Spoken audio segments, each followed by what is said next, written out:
ครับครูชื่อเล่นก็ชื่อมานนท์นะครับชื่อจริงก็ชื่อมานนท์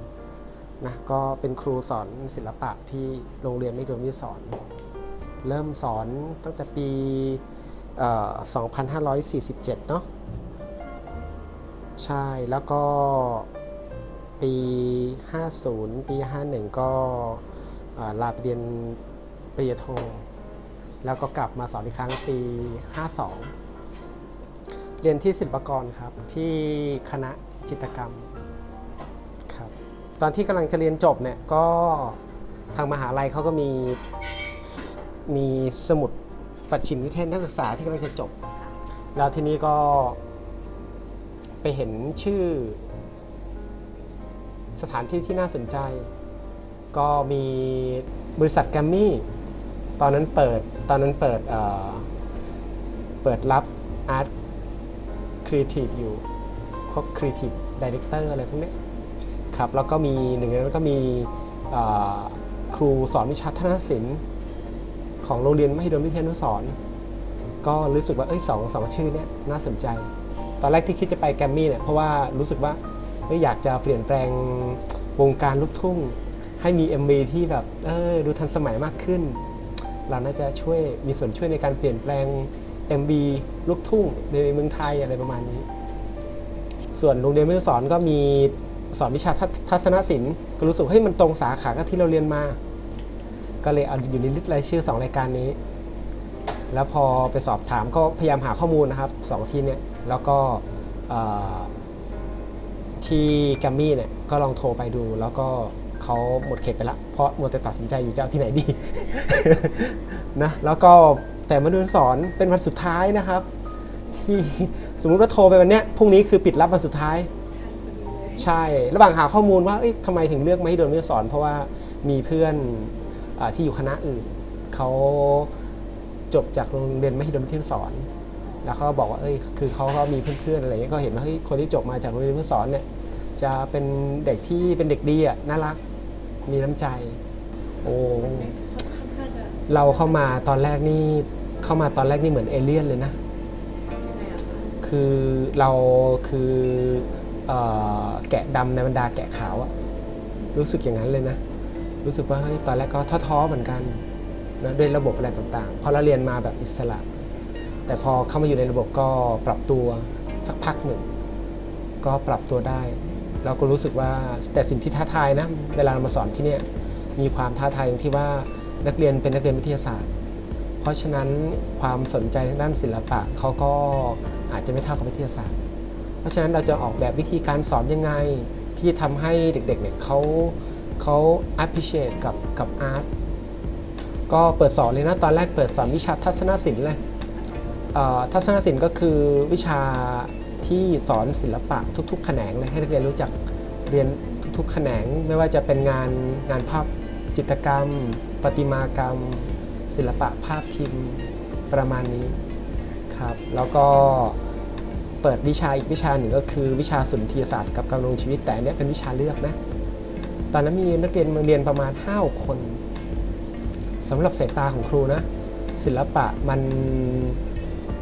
สามารถที่จะ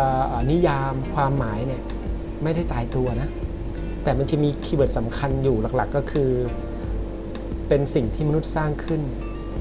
แล้วเกิดความงามเราเรียกว่าศิลปะชอบศิลปะเรารู้สึกว่าตั้งแต่เกิดมาเราก็เกิดมาเพื่อศิลปะนะอย่างตอนเด็กๆนะมันจะมีพวกหนังกลางแปลงอย่างเงี้ยก็รู้สึกว่าพอเขาเอาโปสเตอร์ตัวอย่างว่าจะฉายหนังเรื่องนี้ในคืนนี้เราก็ไปวาดตามนะวาดตามโปสเตอร์โดนที่บ้านบอกว่าเราจะทำงานอะไรเพราะคนที่บ้านเขาก็ไม่รู้นะก็เราก็ต้องต่อสู้ครับเราก็ต้องต่อสู้เราก็ค่อยๆเรียนก่อนตอนแรกก็เรียนสายวิทยาศาสตร์เหมือนกับพวกเรานี่แหละเรียนสายวิทยาศาสตร์ม.ปลายนะรู้สึกว่ามันไม่ใช่อ่ะมันพออยู่เรียนม.4 ตลอดม.4 เนี่ยรู้สึกว่าไม่มีความสุขเลยนะรู้สึกว่าเมื่อไหร่จะเย็นเมื่อไหร่จะพอบ่ายวันศุกร์รู้สึกแฮปปี้มากเสาร์อาทิตย์จะได้หยุดพ พอบ่ายวันอาทิตย์เนี่ยรู้สึกเครียดแล้วเพราะวันจันทร์จะต้องไปเรียนคือรู้สึกอย่างนั้นเลยรู้สึกว่าเฮ้ยทำไมเราเรียนไม่มีความสุขเราเรียนสายวิทย์ทั้งที่แล้วการเรียนก็ตกต่ำในตอนนั้นคือเฮ้ยเราก็มีความสามารถด้านศิลปะแล้วทำไมเราต้องมาอยู่สภาพอย่างเงี้ยก็เลยพอจบม .4 ตัดสินใจลาออกยื่นใบลาออกเลยไปสอบเข้า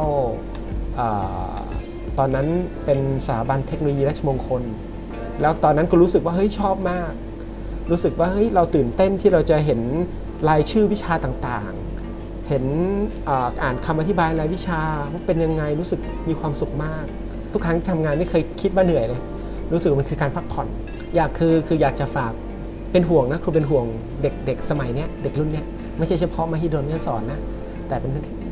ห่วงเด็กรุ่นใหม่คือเด็กรุ่นใหม่เราเกิดมากับเทคโนโลยีนะเราใช้คอมพิวเตอร์ถ้าเกิดว่าเราทำอะไรผิดพลาดเนี่ยแล้วedit and do ได้ทุกอย่างเหมือนกับไม่มีอะไรเกิดขึ้น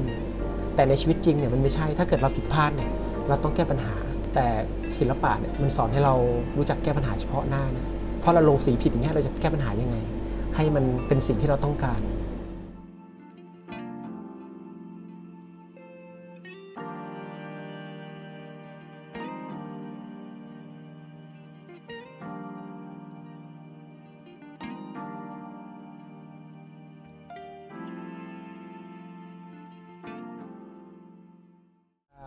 งานศิลปะคือมันคำว่าสวยเนี่ยมันขึ้นอยู่กับมุมมองอย่างแวนโก๊ะเนี่ยในคนร่วมยุคกับเขาเนี่ยเมื่อก่อนก็มองว่างานเขาไม่ค่อยสวยนะแต่พอหลังจากเขาเสียชีวิตไปแล้วเนี่ยเขาทุกคนเริ่มเข้าใจความงามของเขาเพราะฉะนั้นความงามก็ขึ้นอยู่กับมุมมองแต่เพียงแต่ว่าความงามบางครั้งความงามในลักษณะบางอย่างมันต้องรอเวลาครูจะสอนเสมอนะว่าอย่าไปคิดว่าตัวเองวาดแล้วไม่สวยหรือทำงานศิลปะแล้วไม่สวยเพราะความสวยมันขึ้นอยู่กับมุมมองของแต่ละคนที่จะมองจงเชื่อมั่นในตัวเอง just do it อย่างที่ครูกำลังทำอยู่นะวาดไปเลยครับไม่ต้องไปคิดมากมันคืองานศิลปะของเราสมัยนี้เขาค่อนข้างจะโกงความผิดพลาดกันก็ค่อยๆเป็นค่อยๆไปครับปล่อยให้ศิลปะช่วยทำให้ช่วยเยียวยาแล้วกันนะช่วยเยียวยาแล้วศิลปะจะเป็นสิ่งที่ดีนะในการที่จะช่วยทำให้เราเนี่ยรู้จักการแก้ปัญหาครูมองว่านะคือโรงเรียนเนี่ยมันก็เหมือนกับโรงเพาะชำนะเรือนเพาะชำแล้วในวิชาต่างๆมันคือกระถางหรือวิชาต่างๆเพื่อที่ปลูกต้นไม้นักเรียนแต่ละคนก็เหมือนกับต้นไม้ต่างสายพันธุ์กันมีคาแรคเตอร์ที่ต่างกันเราก็ต้องออกแบบโปรเซสวิธีการสอนเนี่ยของเขาเนี่ยให้มันเหมาะกับนักเรียนแต่ละคนเพราะฉะนั้นแผนการสอนครูเนี่ยจะออกแบบหลวมๆใช่หลวมๆเอาไว้เป็นโครงสร้างใหญ่ๆหลวมๆเอาไว้แล้วก็ส่วนรายละเอียดต่างๆขึ้นอยู่กับนักเรียนแต่ละคนอย่างบางคนชอบวาดรูปไปบังคับให้เขาปั้นมันก็ไม่ได้บางคนชอบคอมพิวเตอร์มากไปให้เขาทำงานแฮนด์เมดมันก็ไม่เวิร์กเพราะฉะนั้นในวิชาที่เราออกแบบเนี่ยมันควรจะเป็นลักษณะแบบ individual learning เคยมีคนถามอาจารย์ว่าทำยังไงให้วาดสวยมีนะโอ้เจอเยอะเลยอาจารย์ก็ตอบว่าในเรื่องทักษะฝีมือเนี่ยไม่ต้องกังวลเลยแต่สิ่งที่ครูอยากจะเสนอก็คือวาดให้ตรงกับใจตัวเองสื่อสารให้ตรงกับใจตัวเองที่สุดสีที่ชอบอะครับครูชอบทุกสีนะแต่สีที่ชอบที่สุดคือสีดำใช่ครูรู้สึกว่าสีดำเนี่ยเป็นสีแห่งความอ่อนน้อมถ่อมตนนะใช่เพราะมันอยู่กับที่ไหนมันก็ไม่ได้ทำตัวโดดเด่นนะมันก็อยู่กับตรงไหนก็ไม่ได้โดดเด่นแล้วก็เป็นสีที่อ่อนน้อมถ่อมตนแต่สตรองเข้มแข็งในอุดมการณ์ของตัวเองเราไปอยู่ใกล้กับสีแดงสีดำก็ไม่เป็นอะไร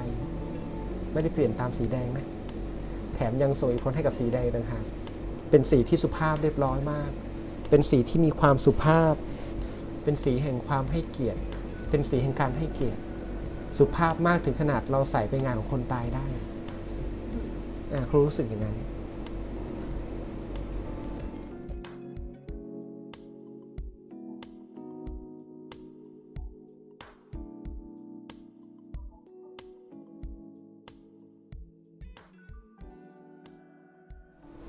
โอเค เสร็จละ แล้ว